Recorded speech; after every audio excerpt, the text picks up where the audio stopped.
Linda Elder. I'm the president of the Foundation for Critical Thinking, and it is my pleasure to welcome you to the conference.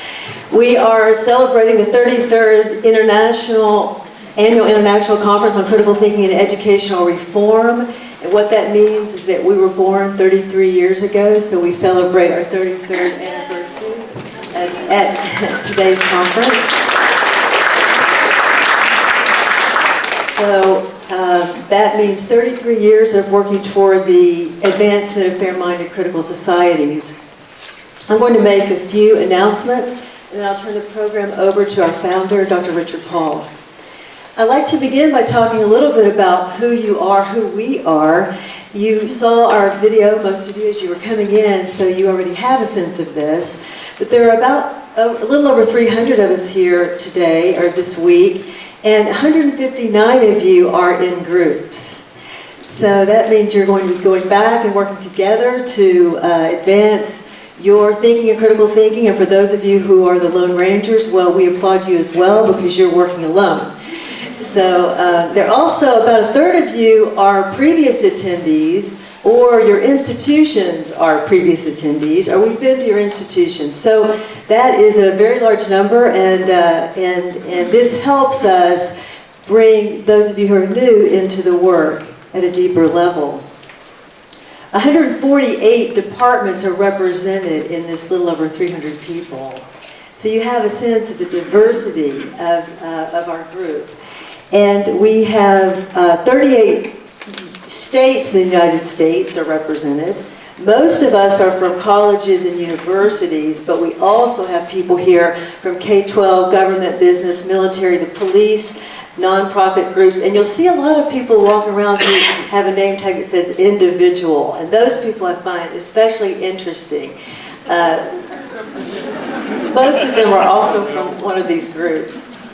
I want to give a special welcome to our international delegates. We have people here from 20 countries in the world, and many of them have come from very long distances. And so join me in giving these people a special welcome to our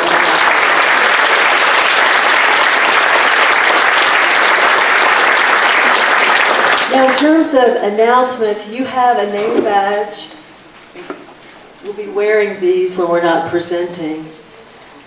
And these are very important for us because they allow us to, first of all, know that you're actually registered for the conference, but also so that we can call you by name in the sessions. That's why your name is the largest, has the largest font size here. So we like to be able to call you by name, include you in the dialogue, and it's very nice to know who people are. You have a pretty large packet of materials. Yes, and I was thinking, as I was looking at the registration line, well, if everyone just reads these, and that's what you do on the first day, then we can give a test on the second day. But we'll be working in a number of these thinker's guides. You have our full set, except for the children's guide. We also have a children's guide to critical thinking. And you have a basic structures, critical thinking, basic theory and instructional structures manual. Bring those materials to all of your sessions, as well as your conference program, because presenters will be using these texts sort of organically. Sometimes we're not sure which guides we may be using. So if you're doing a session on reading or writing, don't just bring your reading or writing guide, because we may surprise you.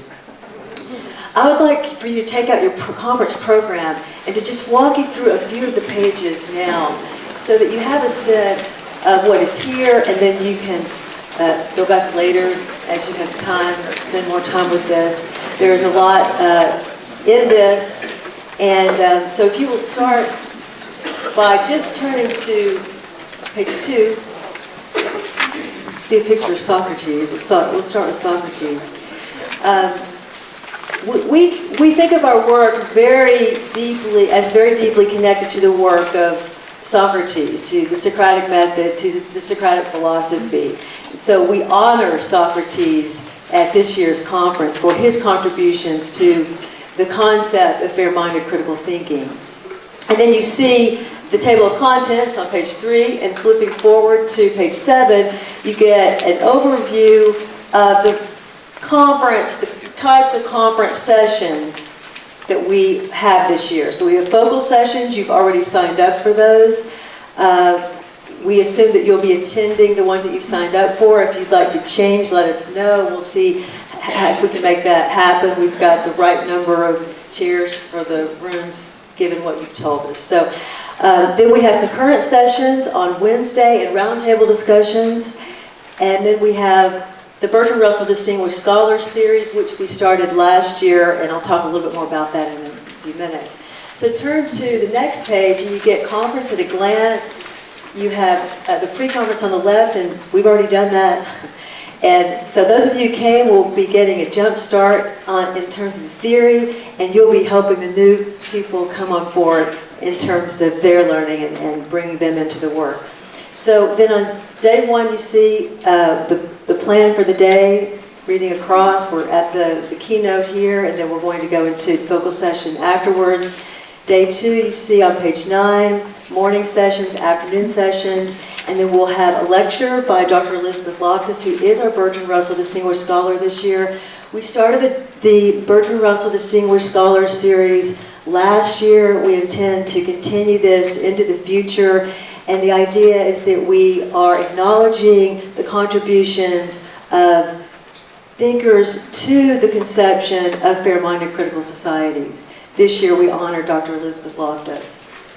So you will want to attend that lecture, which will be in this room, right? Yes. And then page 10, you see an overview of the concurrent sessions. And so you'll have a sense of the times, who's presenting at what times, and then in the middle of that, at 10:55, you see on the right column of page 10, the Russell Scholar Conversation with Elizabeth Loftus is in the middle of the concurrent session program, so that's at 10:55. And then the roundtable discussions, bottom left, page 11, you will want to join us for those informal discussions, and those are some of the topics that have already been suggested. The people will be leading are a little bit further back in the program, so you'll want to look at that list of topics. But you can also add any topic that you would like to present as a discussion item at that roundtable event. And then on day 4, you see the schedule there for the last day and then the closing session. Do join us for that in this room. The next page, page 12, 13, 14, you see the conference schedule. And so you'll know where to go at what time you're supposed to be there. And so if you're late, then you didn't read these pages, I guess. You see the biographical information moving forward on the focal session presenters, and a little bit on page 18 and 19 and 20 about the life of Bertrand Russell, and a little bit about Dr. Loftus on page 21. And then, I'm not going to go through the rest of the program with you, but you'll see towards the back you have FAQs, so read those, questions and answers. So a lot of your questions will be answered there, so please read those before you ask those questions.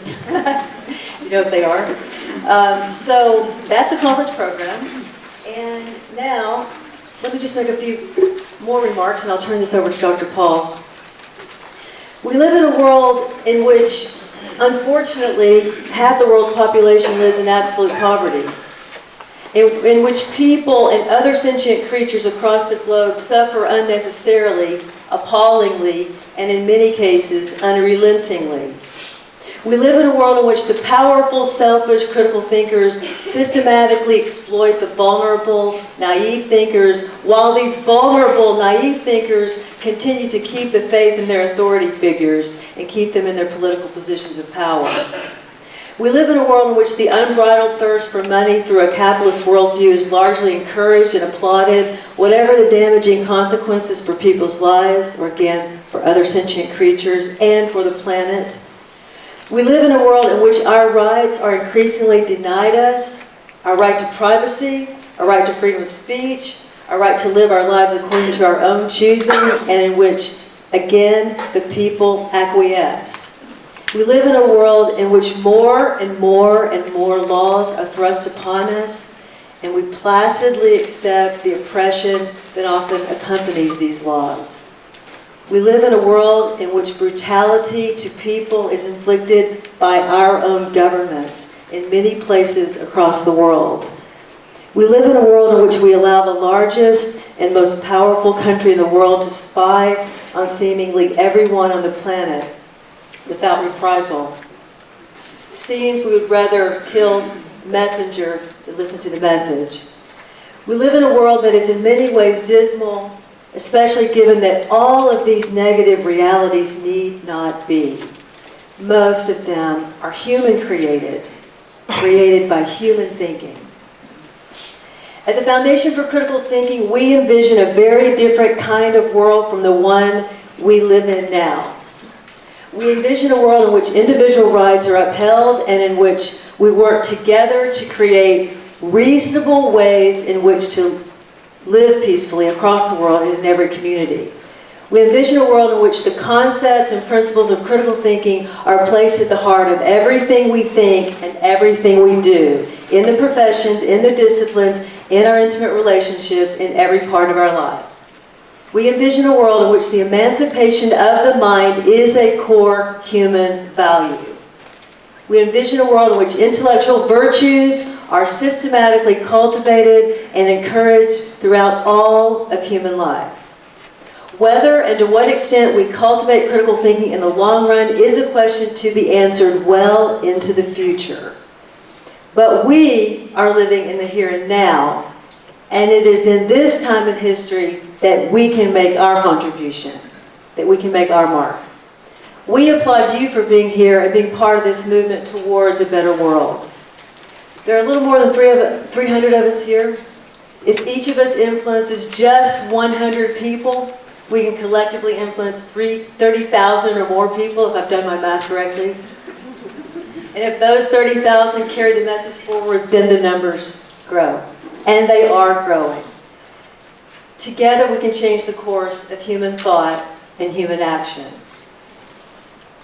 If this is your first time with us, this will be a unique experience and one that you are never likely to forget. For those of you who are with us again for the 2nd, 3rd, 6th, 10th, or 30th, or 33rd time, or somewhere in between, welcome back. Now I'd like to turn the program over to Dr. Richard Paul, founder of the Center and Foundation for Critical Thinking, who is the intellectual driving force behind our approach, whose seminal work in critical thinking is internationally recognized, and who has always called on us to take the ideas of critical thinking seriously, whatever else we might do. Please join me in welcoming Dr. Richard Paul.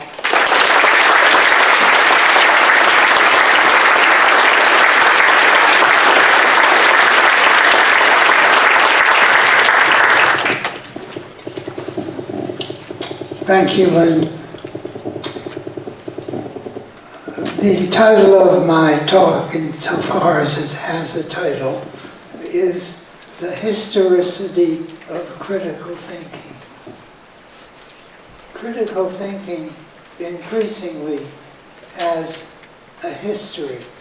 That is, we're more and more aware of the place of thinking in human life. We're aware more and more of the importance of that connection, our thinking in our lives. We live in our everyday lives in accordance with the thinking we bring to bear on that life scene. I would like to call to your attention a new concept in critical thinking, which both celebrates the evolution of critical thinking and alerts us as to how we can ground ourselves in these conceptions. We call them the polarities. 7 polarities. If you're working with critical thinking at an institution or not, there are 2 options that you face. First, do you approach critical thinking as something that is given, implicit, unnecessary to make it explicit? For example, let's take two prestigious universities in the world, Oxford and Cambridge. At both of these institutions, there is no core concept of critical thinking promulgated. Each college in Oxford, each college in Cambridge takes their own course, uses their own conception, and usually they do it implicitly, so that there is critical thinking is more or less invisible. But the assumption is our thinking is so well grounded in research and in knowledge that we don't need to explicitly identify where and how we're bringing critical thinking into the curriculum. We're saying you do need to know where and how. We need to have a shared concept of critical thinking, and the only one who can produce that shared concept is the people who are teaching and people who are learning. And so we call for a transformation, a movement across the disciplines whereby traditionally critical thinking is implicit and seems to be buried in the curriculum.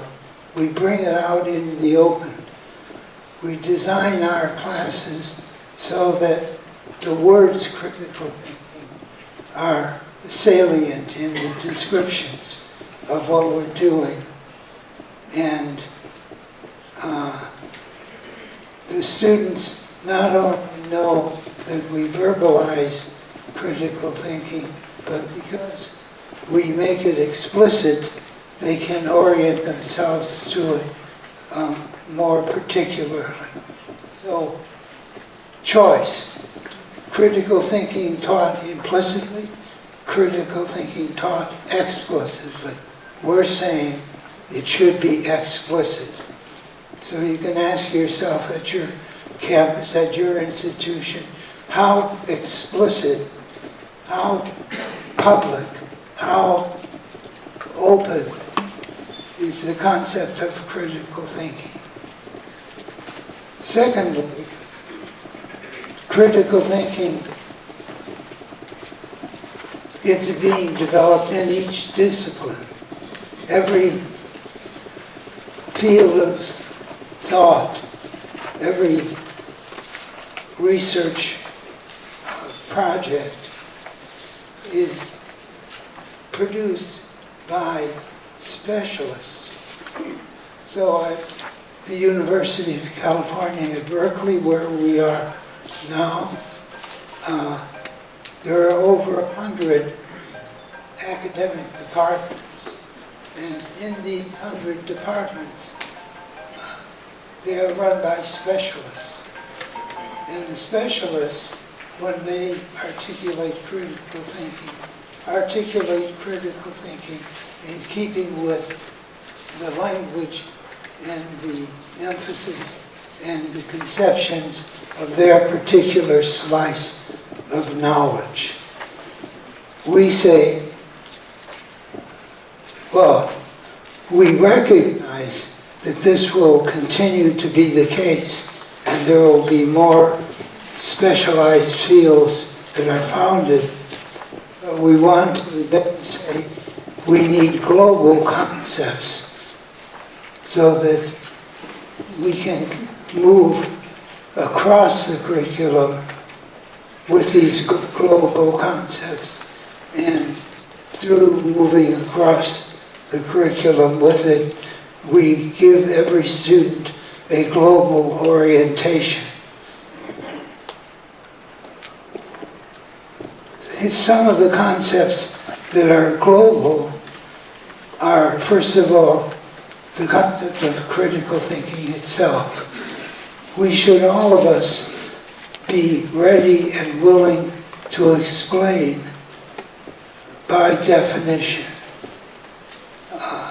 the concept of critical thinking itself. And here, let me give you a definition. Critical thinking, critical thinking is thinking about your thinking while you're thinking in order to make your thinking better. In other words, critical thinking occurs when we notice thinking and when we study thinking and when we take apart thinking and when we judge thinking, all with the intention of improving thinking. This is true of every orientation to critical thinking that one might develop, whether by specialists or not. So, in addition to our first question, are we being explicit in the teaching of critical thinking, is the following question. Are we being global in our discussion of critical thinking? Are we bringing the heart and soul of critical thinking out in the open? Now let me take the first definition and modify it slightly, but keeping the core there.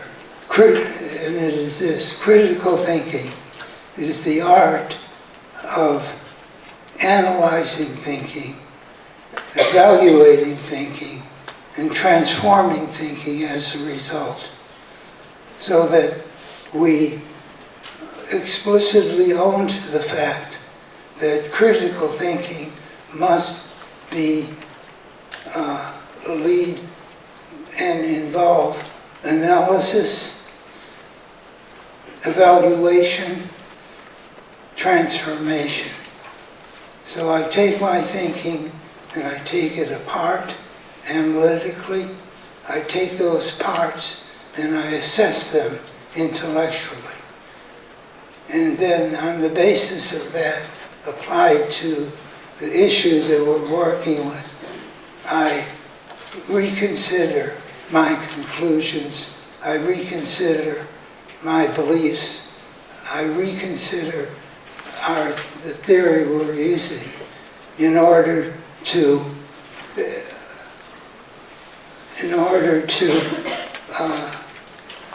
approach critical thinking in a global sense, so that I can say, if you want to do critical thinking, you must do explicit analytic thinking, because unless we take our thinking apart at the seams and see its structure, we're not going to get very far.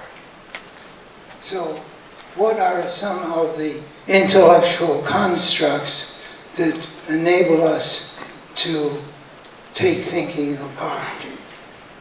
And here we identify 8 global universal structures.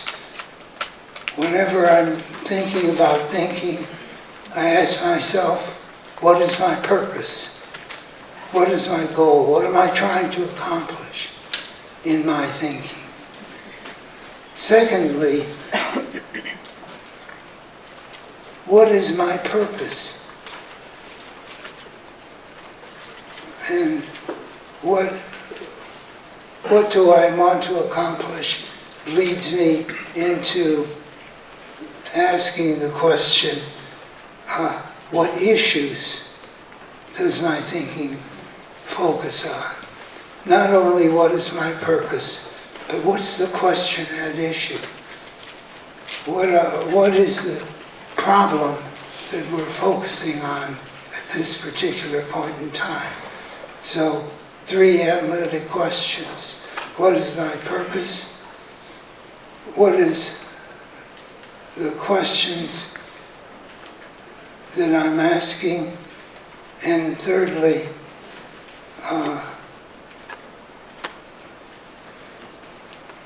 what are the standards that I'm going to use in assessing thinking? So, purpose, question, information. What information is implicit in my thinking? Do I have relevant information? Do I need new information? Do I need to critique my information sources? So, purpose, question, information, and next, interpretation. We recognize explicitly that thinking does not interpret itself, that information doesn't come with its meaning explicitly displayed. We have to pull that meaning out through seeking information and paying close attention to how we are going to interpret those questions. Now, what else do we need to do analytically besides question purpose, question the questions, question our information, question our interpretation? It's this: we must question the concepts that are embedded in our interpretations. What are our key concepts? Thinking always operates with conceptual structures, and those conceptual structures must be recognized to be dealt with. Now, as we seek our purpose, constructing questions that drive our thinking, gathering information relevant to those questions, interpreting those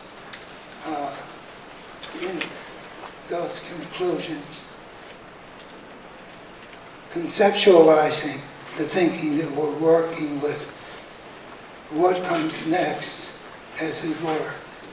And that is thinking that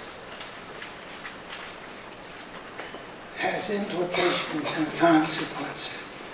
So we seek the implications and consequences of the thinking that we're studying.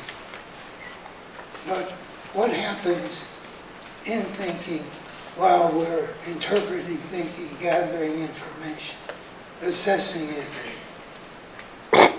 What happens in thinking is we generate a point of view.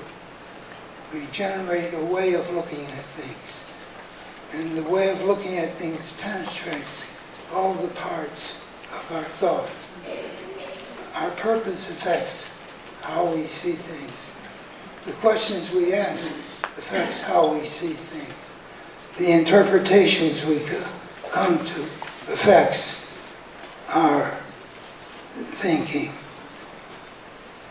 And finally, what assumptions underlie our thinking? And are we aware of what those assumptions are? Have we assessed them? Do they make sense? How do the assumptions get buried in our purpose, in our questions, in our information? These analytic questions we call the elements of thought, and they apply everywhere that thinking is operative. if we could move back in time to 2,000 years before today, 3,000 years before today, the thinking of the persons who were alive had a purpose. They had issues. They used information. They came to conclusions.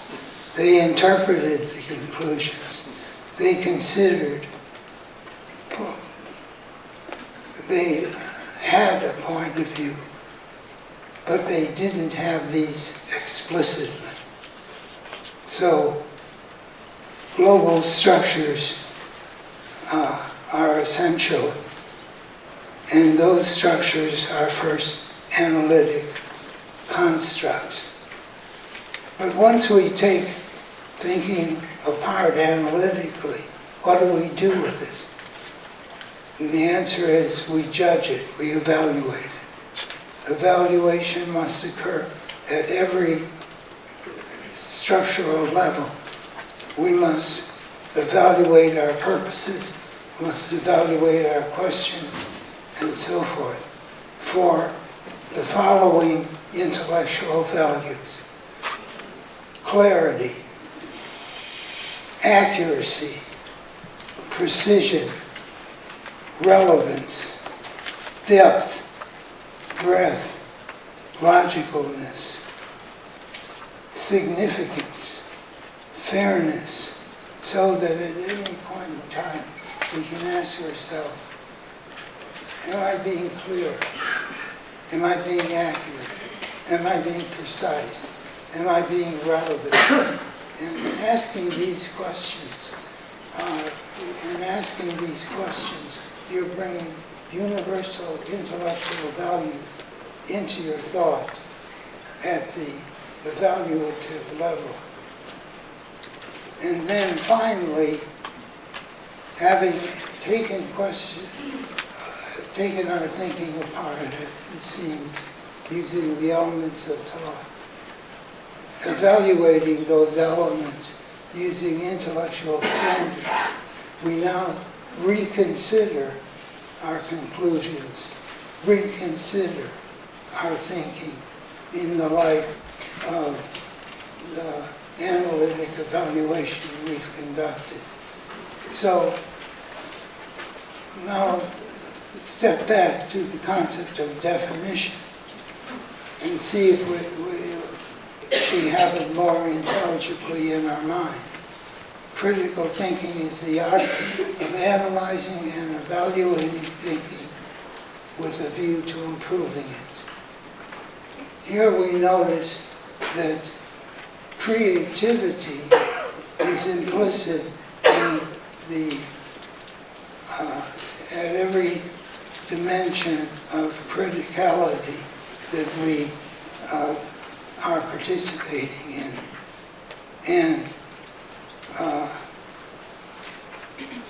this reconsideration forces us to rethink, redescribe, reanalyze, reevaluate our thinking and change it accordingly. So back to the definition again. Critical thinking is analyzes thinking, evaluates thinking, reconstructs thinking creatively. And good critical thinking is creative thinking. Good creative thinking is critically grounded. If we try to think creatively without criticality, then what we get is nothing but novel thinking. And novel thinking is not necessarily good thinking. It just means it's the one that we're caught up in at some point in time. So now let's step back. We're evaluating frameworks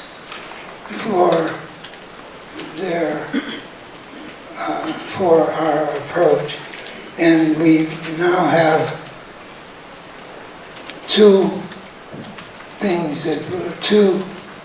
frameworks that we're going to use. The first is we're going to be explicit. Secondly, we're going to use universal structures and universal standards to restructure our thinking, and we're going to do this in a global way. What else should we look for in a framework for critical thinking? I put before you the following distinction: the difference between episodic approaches to critical thinking and systematic approaches to critical thinking. Where do you get paradigm cases of the episodic?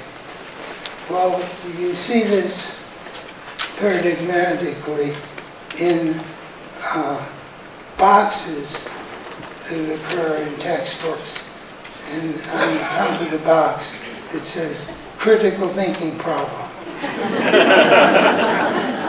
And the notion is you do ordinary thinking routinely, and then every so often you do a critical thinking move. This will not do. We want critical thinking in all our moves. In the first sentence, in the title, in the table of contents, in the research. We want the same core concepts: analyzing, evaluating, transforming thinking. So, in the contrast, systematic versus episodic, we say systematic. We want an approach now that is explicit, that is global, and that is systematic. But that's not the only choice. There's a choice of value. What, if you're examining an approach to thinking, ask this question: how Socratic is the approach, and or how sophistic is the approach? Political parties, for example, are not interested in the truth per se. They're interested in what will get them money and votes. They will use the concepts, they will make, they will work with the constructs that bring them the money, the power, the assets that they want.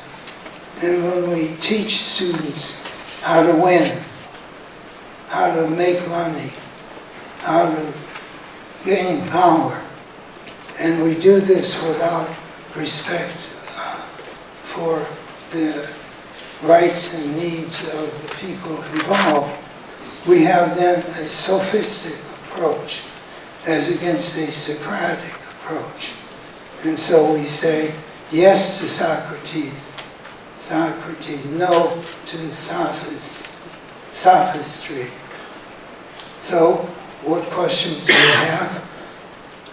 We want our framework to be explicit, global, systematic, and Socratic, rather than implicit, specialized, episodic, and sophistic. That's not all, because we might want to ask ourselves, what implications for freedom of thought does this approach to critical thinking give us? How much freedom do we have to think as the evidence leads us without worrying about stepping on the toes of the authority figures that may be relevant? Wherever humans are existent and pursuing their ends, they're doing it under relative freedom. Some very little freedom. It's all party line intellectually justified. But what we want our students to do is think for themselves. Follow the evidence. Don't be intimidated by authorities who want you to come to a pre-decided conclusion.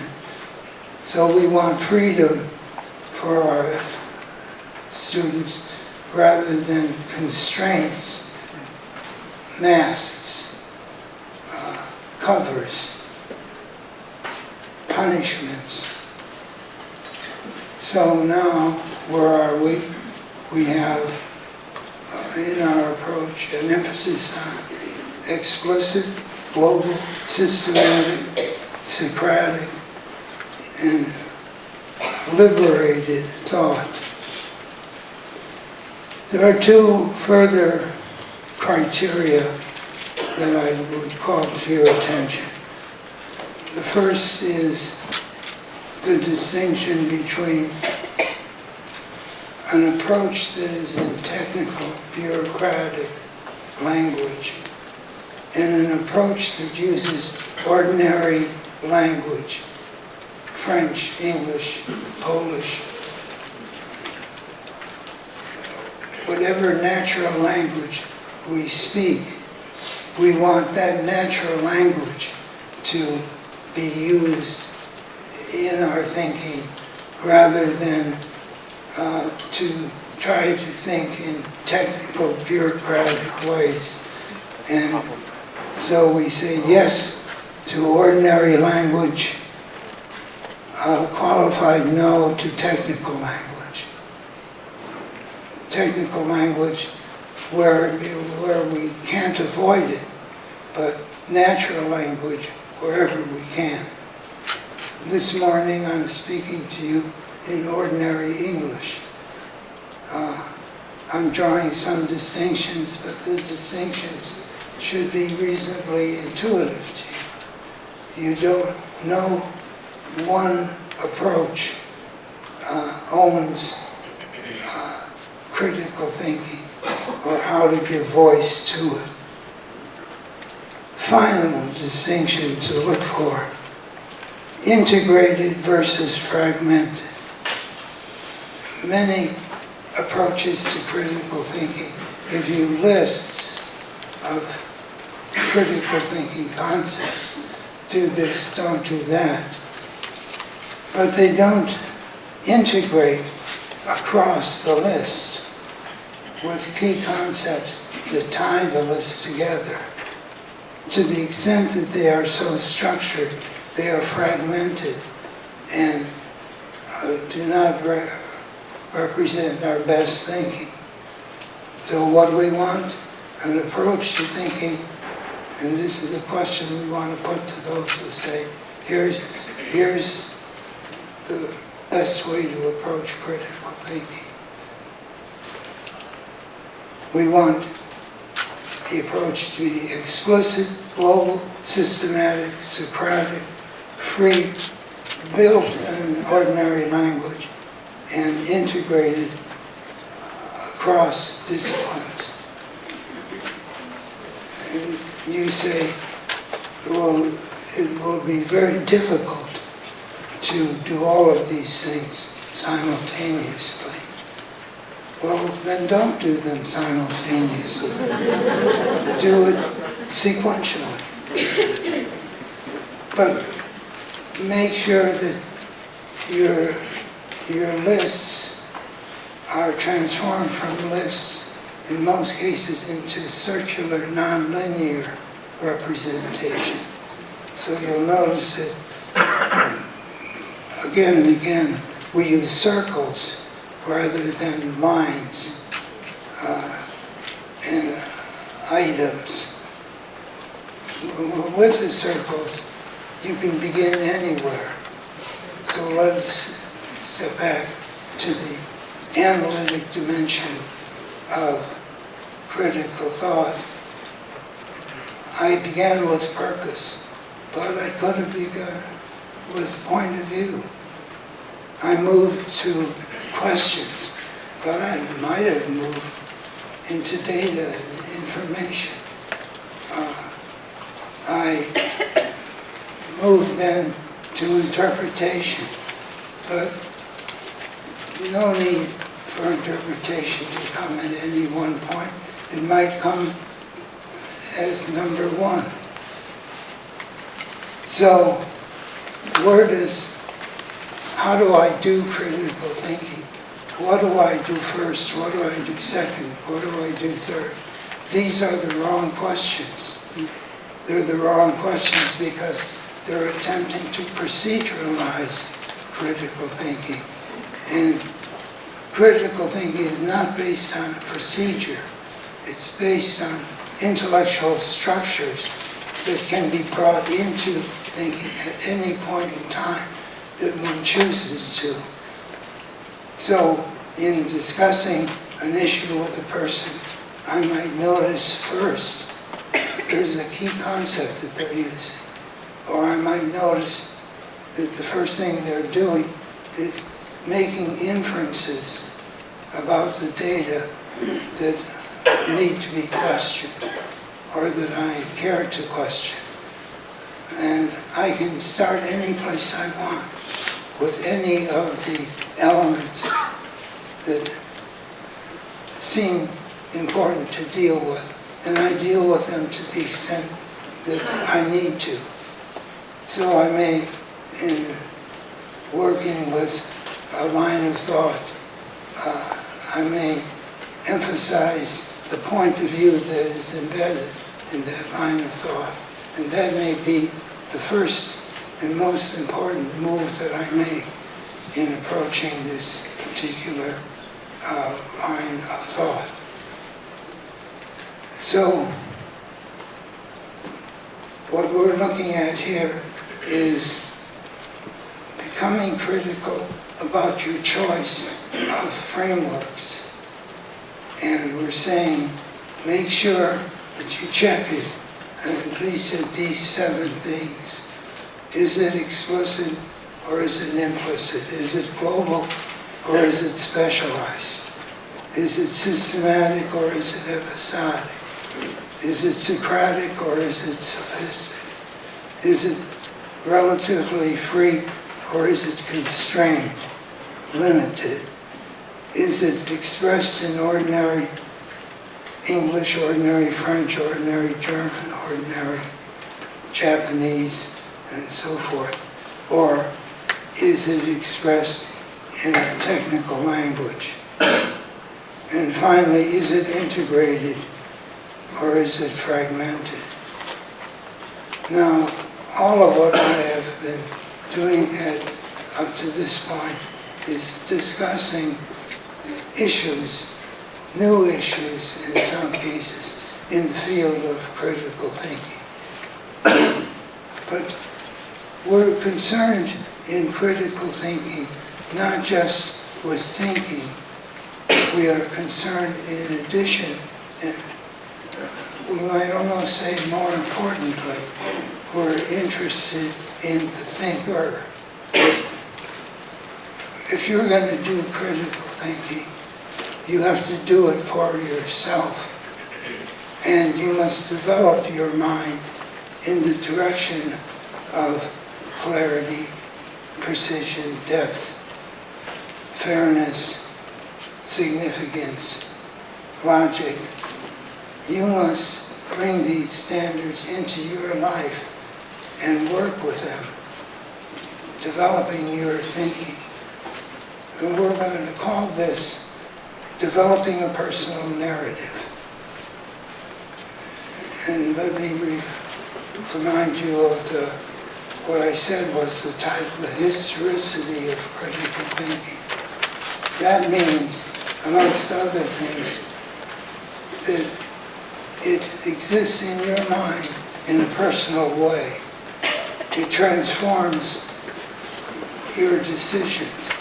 It affects how you parent, it affects how you shop, it affects how you vote, and it affects all of what you do in a way that calls upon you to take command of your thinking.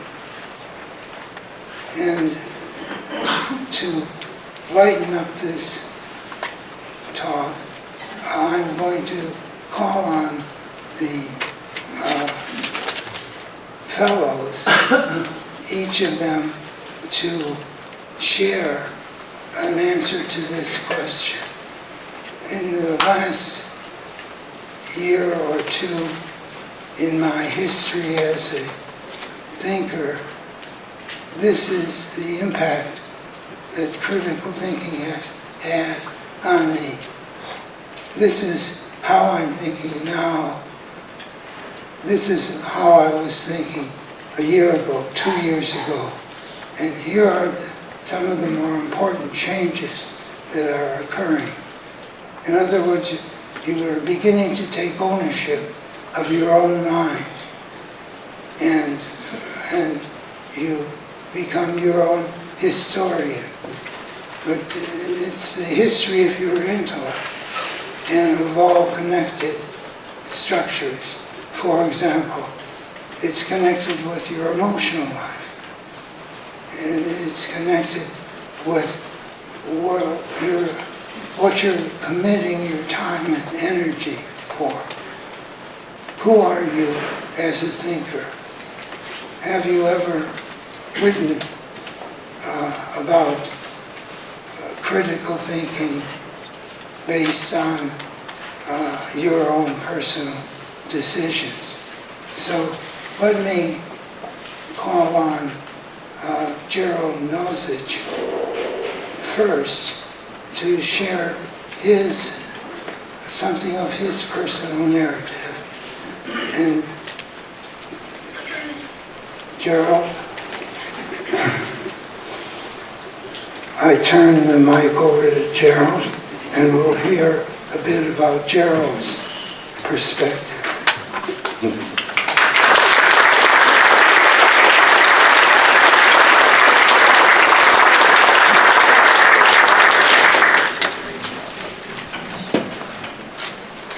Good morning. Good morning. Been invited to say a little bit about how critical thinking has affected my life, and as I thought about it, there's virtually no dimension of my life that's been unaffected by critical thinking. And but I want to highlight 3 of them. 2 of them occur in my professional life. One of them is about teaching. Critical thinking has just transformed my teaching in almost a complete kind of way. I have this illusion that if I say something very clearly to my students, that they get it. And it's an illusion. It's a complete illusion. It's just not true. And it's not true just of students. It's not true of me. It's not true of anyone.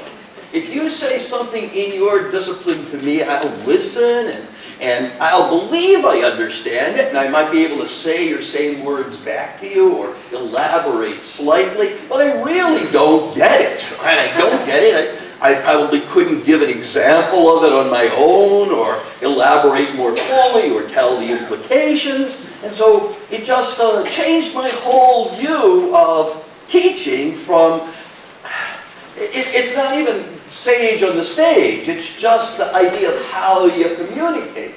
And so one of the ways it changed my teaching is it made me just aware of the importance of having students process what's going on in class. Take every important concept or idea and process it. They have to process it. Sometimes I get wrapped up in it myself and I process it for them. And I think, wow, that's wonderful. I got it done much more quickly that time. So the idea of having them process what goes on in class. But it's not just processing. The idea of having students processing leads me to active learning. But active learning is not necessarily the same thing as critical thinking or critical learning. It's an important part of that, but it's not the whole thing, because if I have my students engage in active learning, sometimes they're engaged in active mislearning. They trade prejudices with one another. They reinforce misinformation. So it's not just processing, it's also feedback. That is an essential part of my role as I see it now, is to ask them to process, have them do that in various forms, verbally and writing, and then my job is to give feedback on that as much as possible, and then we redo it. And the redoing is important.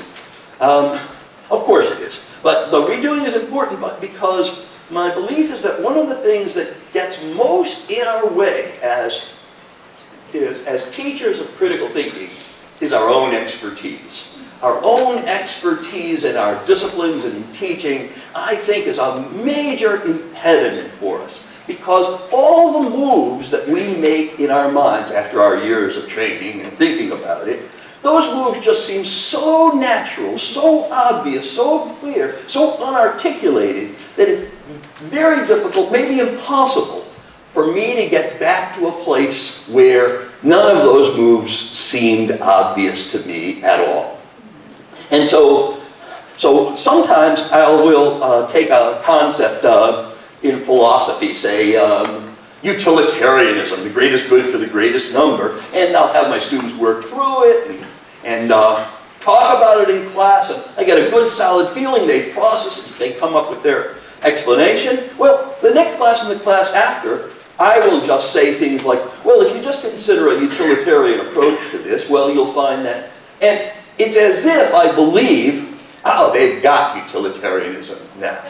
But of course they don't. We don't hold on to concepts that way. So it has to be repeated and reintegrated again and again. So that's the processing plus feedback, a major way critical thinking has transformed my life. And by the processing here, I don't mean just any kind of processing, I mean critical thinking processing. That is, thinking in terms of the elements that Richard just went over, have them process in terms of purpose, what's the question at issue here, what are the implications of this, what are the assumptions behind it, or the standards, can you say that more clearly, can you give an example, what are some of the complications that arise, maybe the account is not deep enough, so forth. So it's critical thinking processing, it's not just fun processing, right? It's not write the word utilitarianism in colorful letters, which is a different form of processing. So that's one way in my professional life. A second aspect of my professional life that's changed is in writing. So what happens to me sometimes when I write, when I wrote my book on critical thinking across the curriculum, is I would sometimes go into this place where it was just absolutely hopeless. And I just realized I was confronting a problem that just could not possibly be solved. I was just written it into a corner, and it was just despair. And 3 days later or so, it would work out. It would work out, and I'd say, oh, yeah, well, here's how to do it. And sometimes I would wake up in the middle of the night. So I'm processing, I'm guessing all the time. Well, this happened again and again and again. And why is that? It's the systematicity that Richard mentioned in relation to critical thinking. That is, there's this logic to critical thinking so that questions within critical thinking get answered within critical thinking. Even if I can't find the answer I can be reasonably confident is there. So it's transformed my writing. So I'm working on a book now on critical writing, and I still come across these impossible problems, and I still feel despair. But the despair now is almost pleasant. Because I know that, or I strongly believe that. I'm hesitant to say I know, but I strongly believe that 3 days from now, I'm going to say, oh, this is how it works. Oh, I can do it this way, and it will work out. That's because of the systematicity of critical thinking. So those are two transformations in my professional life. And I'm saying them kind of lightly here, but both of them have been very deep for me. The third one I want to mention is in my emotional life. Critical thinking has just transformed my emotional life, and I want to say a little bit about it because it's in a direction that might seem unusual. I used to be a rationalist about my emotions, or what I might call a rationalist. And by rationalist, I'm contrasting being a rationalist with being a critical thinker. And that is, what I did is I paid attention only to the narrow structures of my mind. So, I can give you an example. So, suppose it's dark and there's a dark alley, and I'm thinking about walking through this dark alley at night. I would look down the alley and wouldn't see anyone there. I would think, well, what are the odds of someone hiding out in this alley? Oh, very small. Why not walk down the alley? And so I would walk down the alley, just kind of, and was I feeling afraid as I did it? Well, I can't tell, because I can't quite revisit that guy back then. But it was as if I didn't feel the fear. But of course, I know I did. Or I remember the first time I addressed a large group of people like this, of 500 people, and just before it happened, I thought, oh my goodness, I got that fear of public speaking. And, and so what I said to myself was, well, what's there to be afraid of? There's nothing to be afraid of. And so not only was I still afraid, it didn't help at all, but second of all, I was kind of ashamed of myself for being afraid of something that there was nothing to be afraid of, which actually made everything worse. So a part of critical thinking that I often don't say so directly, a part of critical thinking is recognizing reality, is recognizing that, in this case, in this emotional case, I do feel those fears. I do feel grief. I do feel grief sometimes at inopportune moments, and fear at inopportune moments, or places where I can't identify the cause of my fear. But now I would think of my, say, fear of dark alleys. Look, there's nothing to see here. There's no direct evidence, but I'm scared of walking down that alley. And there's a very good chance that I'm picking up many cues that I'm unaware of, which makes it perfectly reasonable for me to be afraid of those dark alleys.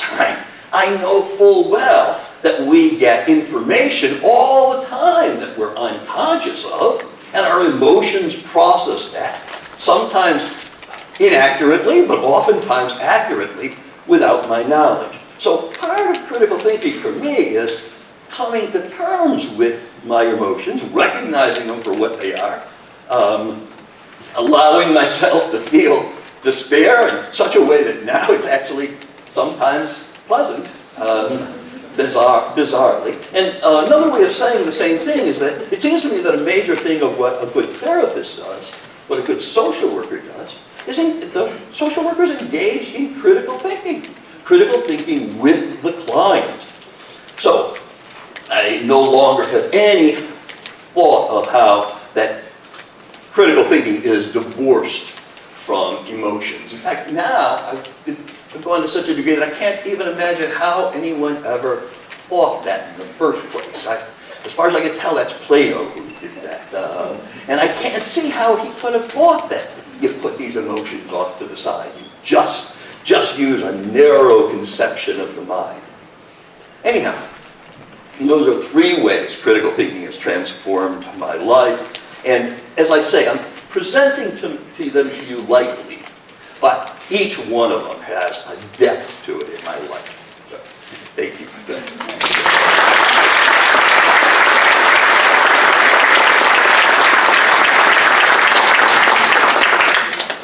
Now, a second perspective from our youngest fellow, Rush Cosgrove, who recently received his PhD from Cambridge.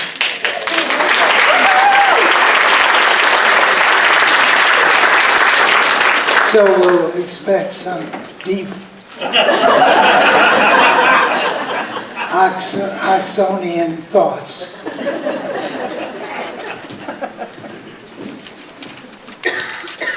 Richard, hello? Yes. Richard asked me to speak on my personal ethical transformation over the past year.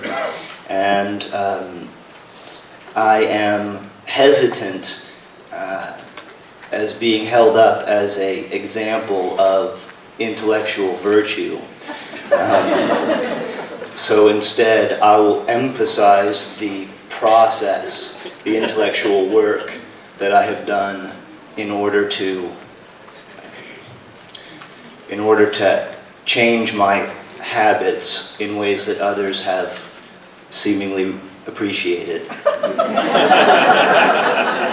Because, of course, to me, doing the intellectual work, noticing more where I am being intellectually arrogant, or intellectually lazy, or intellectually narrow-minded.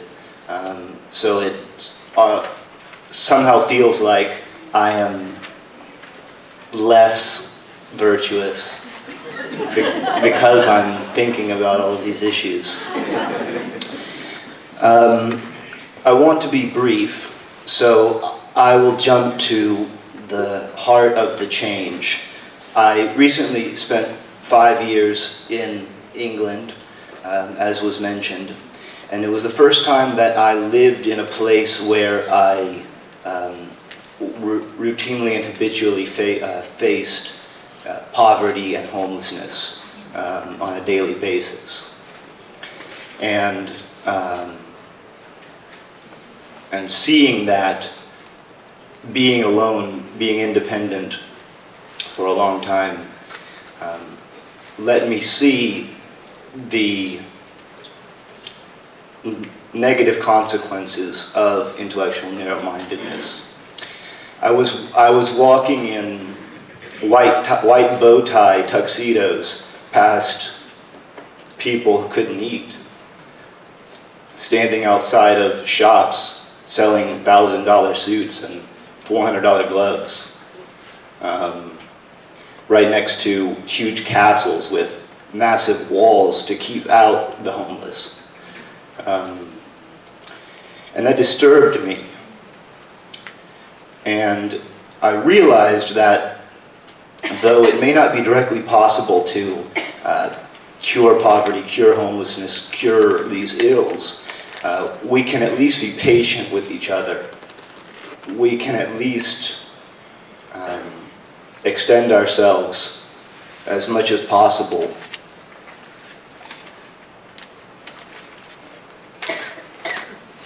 Because, as I said, the consequences of a simple unkind word, an unkind gesture, the dismissal of a person's perspective can really lay low someone. So, noticing that in others allowed me to see those behaviors more in myself. And the intellectual virtues gave me the tools to engage with these experiences in ways that could allow me to take these disturbing feelings, these disturbing thoughts, and make positive meaning out of them. That could drive me forward in ways that, so that I could influence the amount of negativity that I'm spreading in the world. And the intellectual virtues are always there to guide me and show me how I should behave, to provide a counterweight to the way I'm behaving. Thank you.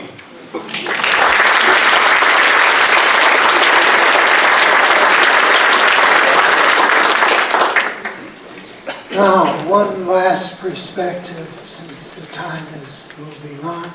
I'd like Linda Elder to share her personal transformations as she has been working deeply and with great profit on the inner life of the mind. Thank you, Richard. So, fortunately, I only have like 3 minutes. Fortunately for you.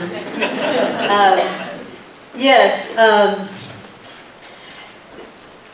I think I've been working with the theory of critical thinking and with my own thinking for now 20 years. So that's the first confession. And in this time, I've been very interested in the stages of critical thinking development.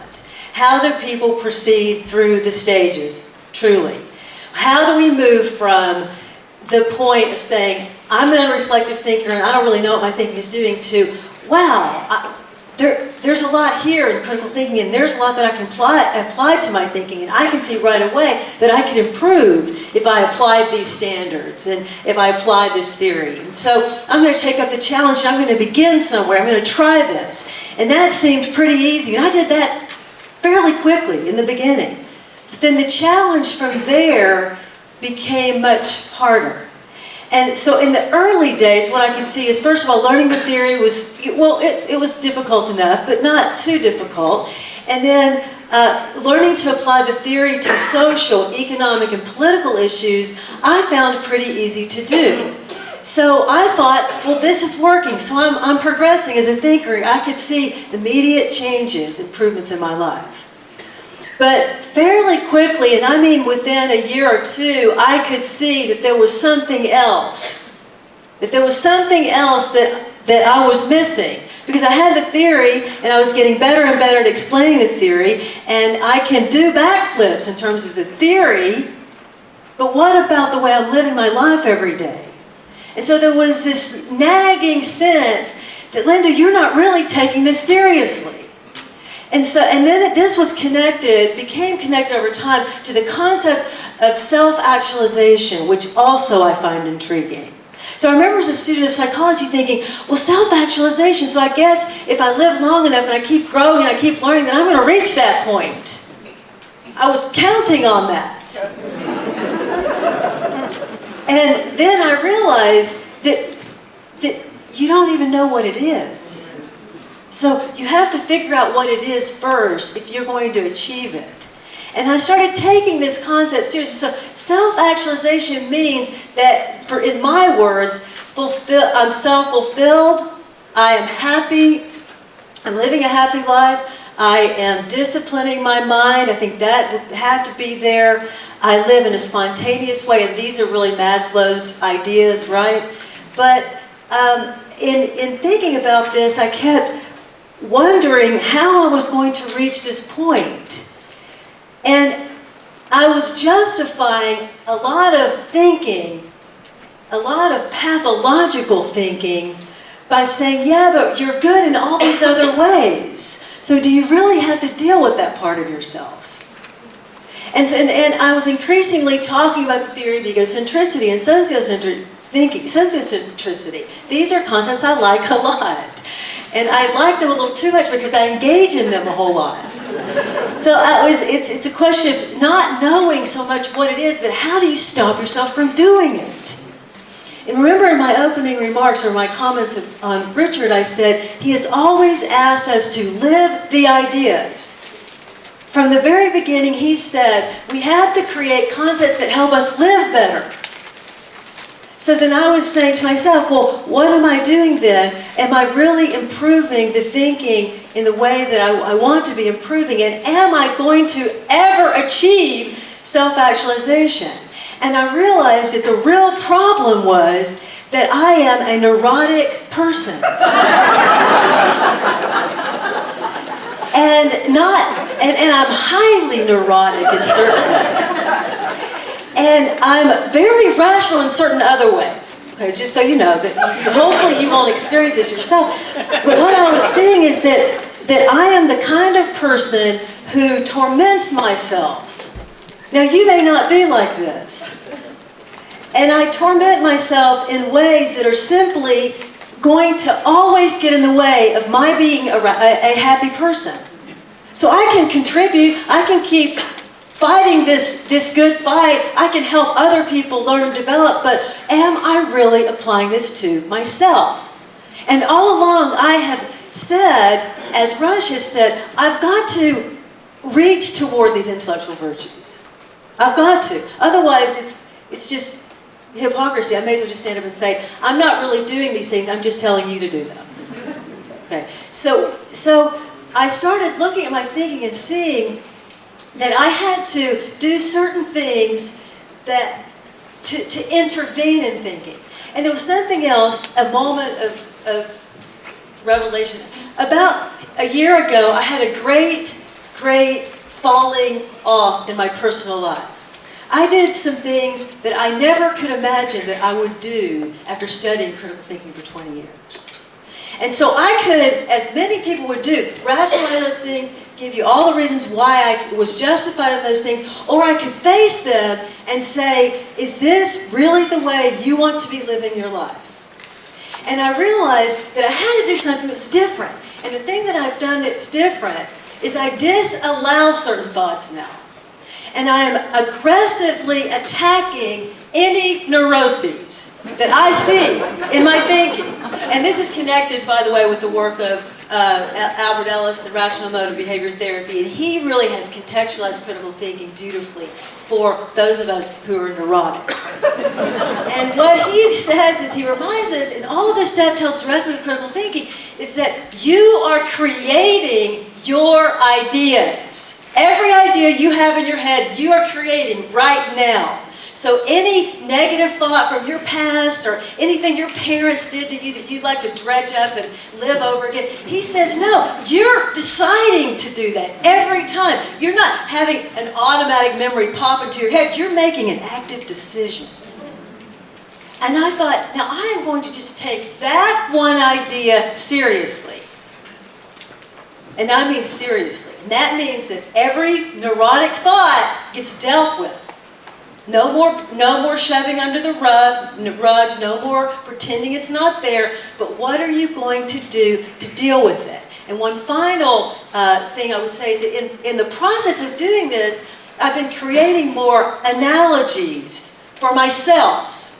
I believe that if you're going to deal with your neurotic tendencies, and you have to decide whether and to what extent you have these, if you're going to do this, you've got to create analogies that help you intervene. And this analogy that I've been working with for some time now is the analogy that my mind is a set of rooms. And I can't escape this house that I live in. I cannot escape my mind. I can rebuild, I can reconstruct, I can tear down, but I can't escape it. Okay, so the rooms are there. And so I've got to build the rooms that I want. And at any given moment, I can say, which room are you in right now, Linda? Are you in the, isn't life hard room? Life is really hard, Linda. It's really tough now. You're having to deal with all these terrible things, awful things. That's the room you're in. Is that the room you want to be in? Or can you just go, oh, what about all these positive things? What about the fact that I don't live in absolute poverty? What about the fact that I do have food to eat? What about the fact that I can buy clothing that I want to buy? What about all those things? Do you see? But this process, I have learned, must be, again, I must aggressively attack. And I must aggressively disallow pathological thinking.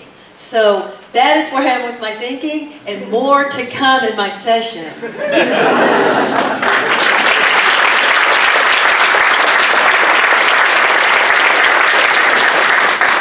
So, 2 dimensions of learning: the academic, the research, the